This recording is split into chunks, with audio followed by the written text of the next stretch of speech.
Hello everyone. Aji our topic to hoise subject and predicate.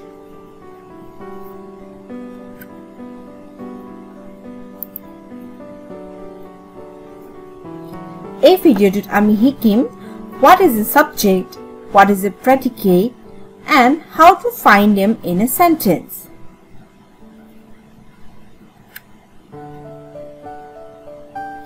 Now look at this slide. Every complete sentence has two parts. Orthot, eta baikko, eta hompurno baikkor duta part thake. Eta hoise subject aru antu hoise predicate. Every complete sentence has two parts. One is subject and another one is predicate. For example, the fisherman is catching fish. That eta baikko ami example hisabe loisu. The fisherman is catching fish. The mas moria jone mas marise. The mas dhorise.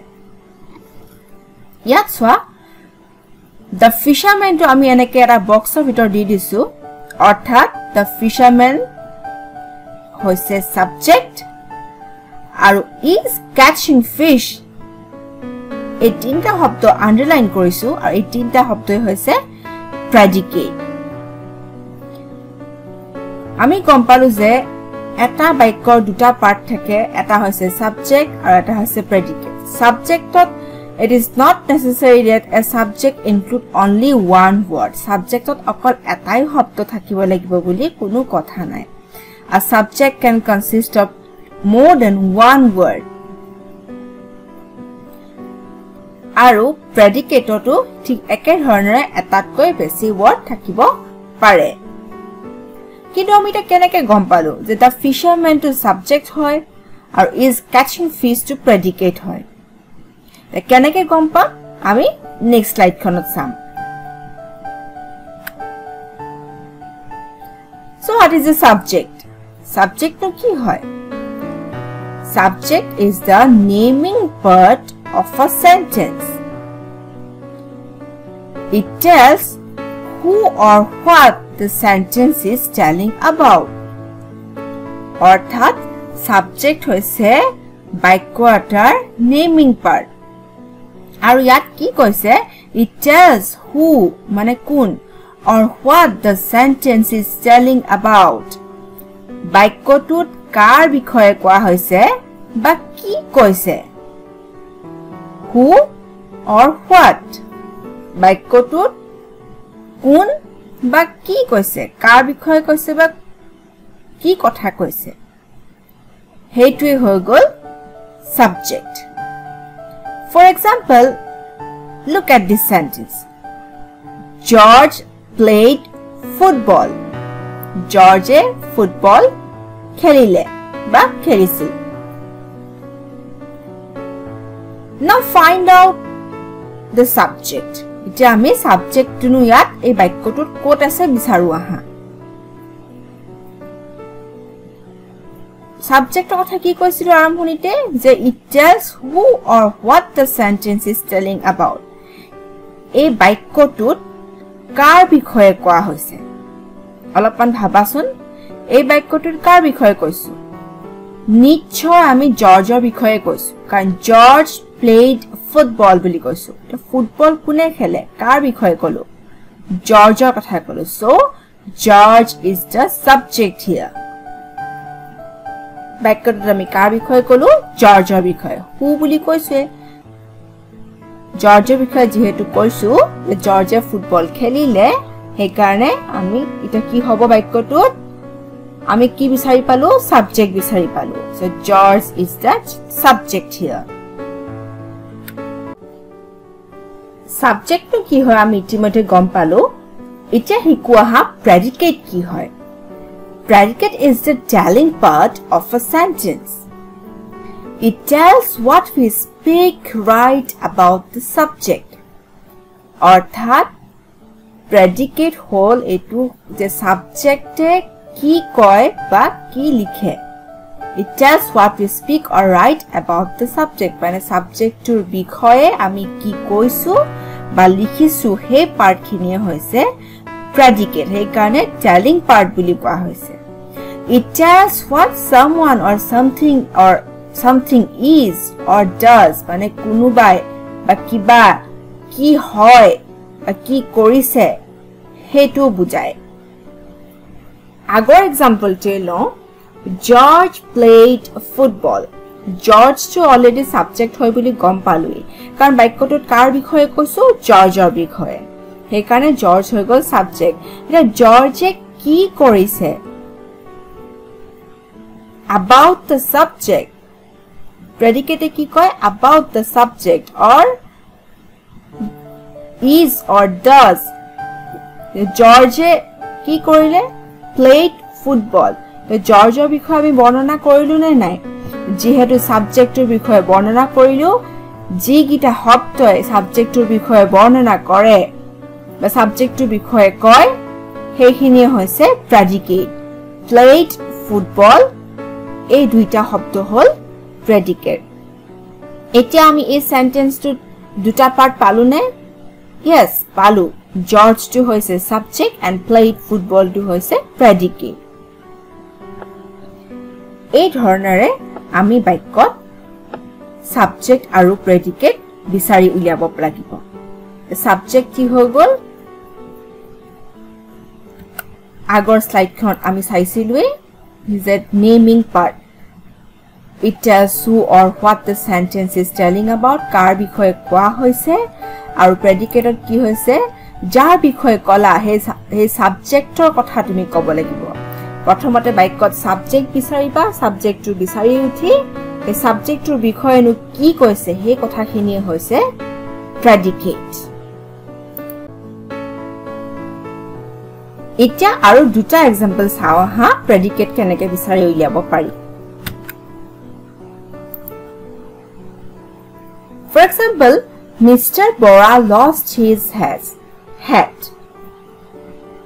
কাৰ বিষয়ে কৈছো Mr. Bora. So Mr. Bora is the subject here. Subjectৰ বিষয়ে কি কৈছো that he lost his hat. Mr. Bora নিজৰ টুপিটো হেৰুৱালে. Lost his hat এই তিনিটা word হল predicate. Subjectৰ বিষয়ে কি কলো সেইখিনি হল predicate. Another one, I ate an ice cream. মই এটা আইসক্রিম খালো. ইয়াত কাৰ বিষয়ে কৈছো মোৰ বিষয়ে কৈছো. মোৰ বিষয়ে মই কি কলো মোৰ বিষয়ে কি কলো যে মই এটা আইসক্রিম খালো. আইসক্রিম খালো হে আইসক্রিম খালো এইখিনি হল predicate. Ate an ice cream এইখিনি হ'ব predicate. I hall subject. Subject কি কৰিছে subject কৰিছে ate an ice cream. Subjectৰ বিষয়ে কলো. Subject মানে মই আইসক্ৰিম খালো. হে আইসক্ৰিম খোৱাখিনি হল ate an ice cream. আই চাৰিটা এইখিনি হৈছে তোমাৰ predicate. এই তিনিটা word হৈছে predicate.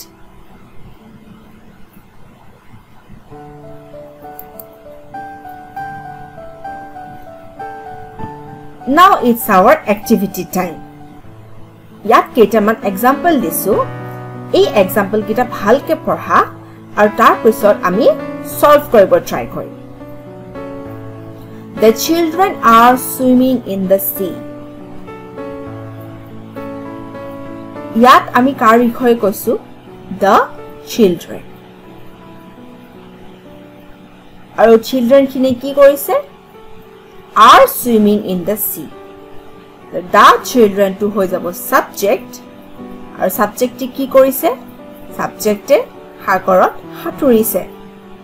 The subject মানে children খিনিয়ে সাগৰত সাঁতুৰিছে. are swimming in the sea এইখিনি হল predicate. The boy has a hat. The lion lives in the forest. The flowers are blooming in the garden. Rajesh plays badminton regularly. বাক্য গীতা সালা নহয় তোমালোকে উত্তৰ গীতা মনতে ভাবা এতিয়া আমি answer খিনি চাম Yes, you people are absolutely correct. The children to hold subject are swimming in the sea predicate. ঠিক তেনেধৰণে the boy has a hat এই সেন্টেন্সত the boy to hold subject কাৰণ আমি কাৰ বিষয়ে কৈছো বাক্যটোত the boy so the boy is the subject আৰু boy বিষয়ে কি কৈছো that he has a hat এইখিনি predicate এইকেইটা answer লো মন দিবা the lion lives in the forest কাৰ বিষয়ে কৈছো the lion so the lion is the subject here lives in the forest this part is predicate the flowers are blooming in the garden the flowers of বিষয়ে যেহেতু কৈছো ফুলখিনিয়ে হল তোমাৰ subject আৰু subjectৰ কথা কি কৈছো যে বাগিচাত ফুলি আছে are blooming in the garden this part is predicate Rajesh plays badminton regularly কাৰ বিষয়ে কৈছো ৰাজেশৰ বিষয়ে আৰু ৰাজেশৰ বিষয়ে আমি কি কৈছো যে হি সদায় badminton খেলে কাৰ বিষয়ে কলো Rajesh is the subject here plays badminton regularly this part is predicate in this sentence আৰু এটা কথা তোমালকে মন দিবা যে বাক্য এটা তোমাৰ অকল subject বা অকল predicateৰে সম্পূৰ্ণ নহয় যদি অকল the flowers বুলি লিখা তেতিয়া এটো এটা সম্পূৰ্ণ বাক্য নহব বা the lion বা Rajesh বুলি লিখিলে হে বাক্যটো সম্পূৰ্ণ এটা বাক্য নবুজায় তাৰ লগতে তোমাৰ predicate খিনিও লাগিব যে the lion lives in the forest or the flowers are blooming in the garden lives in the forest a predicate part খিনিও যেতিয়া থাকিব তেতিয়া হে এটা সম্পূৰ্ণ sentence হ'ব অকল predicate বা অকল subjectৰে sentence এটা সম্পূৰ্ণ হোৱা নবুজায় দুইটা লগ লাগিহে তোমাৰ এটা সম্পূৰ্ণ sentence হয় আৰু সম্পূৰ্ণ sentence হলেহে এই sentenceৰ দুটা পাৰ্ট থাকে এটা subject এটা predicate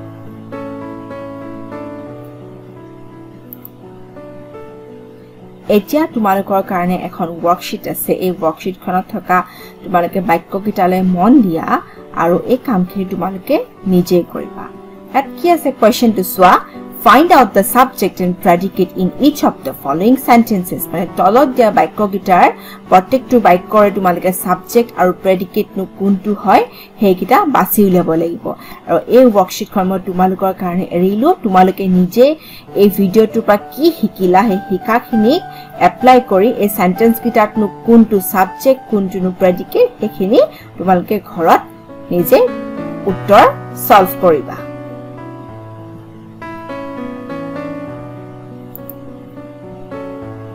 আজিলে তোমালোকক এই ভিডিওটো এইখিনি কথাই কলো Thank you everyone for watching this video